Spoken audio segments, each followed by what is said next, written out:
नमस्कार, हम ललित नारायण झा हरियर पुरिया। देख लियो, मिथिला में आब दलहन के खेती के तैयारी चल रहा है।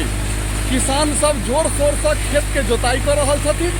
देखे छियै रोटावेटर से खेत जोताई भ रहल छै। कतौ कोनो दिक्कत नहीं छै, एकदम मौसम अनुकूल छै। जे चाही किसान के से मौसम छै। देखे छियै धीरे धीरे सब खेत सब जोता रहल छै। किसान सब एकदम तैयार भ रहल छथिन। धान सेहो जतबे भेल छै ओतबे ठीक छै, नीक छै, बहुत बढ़िया छै। किसान के एकदम मोन बुझियो कि गदगद भेल छै। आ ऊपर वाला चाहथिन तो सब खेती नीक हेतै, सब फसल नीक हेतै। दलहन के तैयारी चल रहल छै। देख लियो तो जय मिथिला, जय मैथिली।